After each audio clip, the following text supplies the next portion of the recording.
Iran has never attacked a neighbor. Israel has repeatedly attacked its neighbors. Iran signed the Non-Proliferation Treaty. Israel has refused to sign.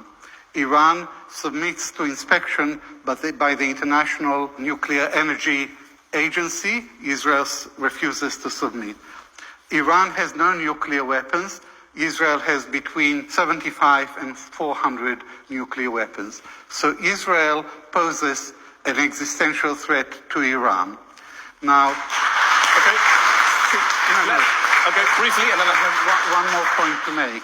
For the last 40 years, Israel has conducted a systematic campaign of disinformation about Iran. Why the lies? Why the double standards? Why the hypocrisy? We've made the decision we're going to war with Iraq. This was on or about the 20th of September.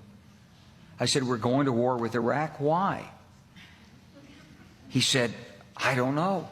How we're going to take out 7 countries in 5 years, starting with Iraq and then Syria, Lebanon, Libya, Somalia, Sudan, and finishing off Iran. Why are they not threatening Russia? Then they come to Ghana and Africa and they want to come and threaten us with LGBTQ. The American government is a bunch of hypocrites. If they really want to flex their muscle, they should go and flex their muscle on Russia, India, China, Russia, Saudi Arabia, Bahrain, Qatar, the places where they are selling weapons to.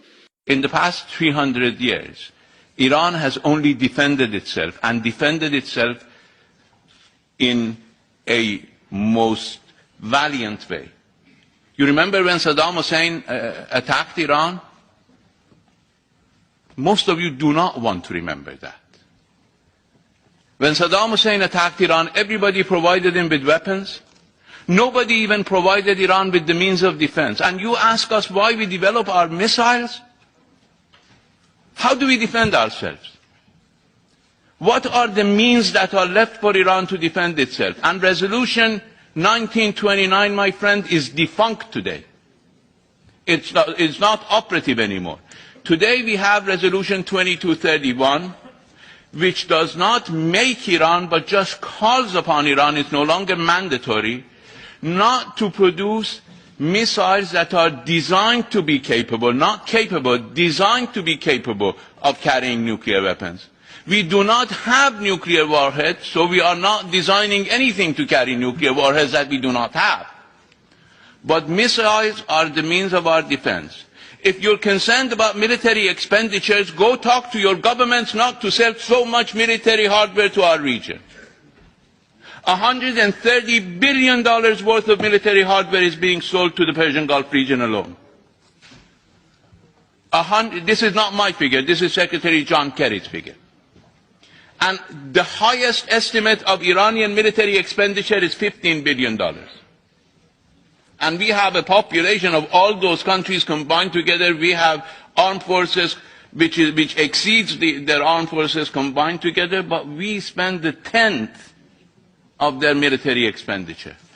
We are entitled to our defense within the norms of international law.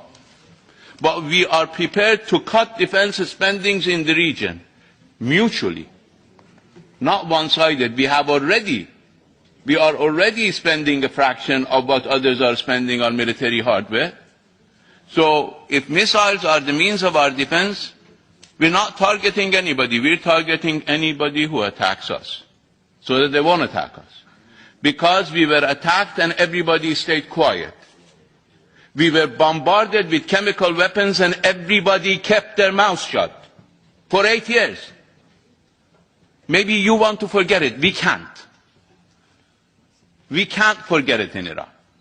We can't forget the fact that I went to the President of the Security Council. This is a personal experience.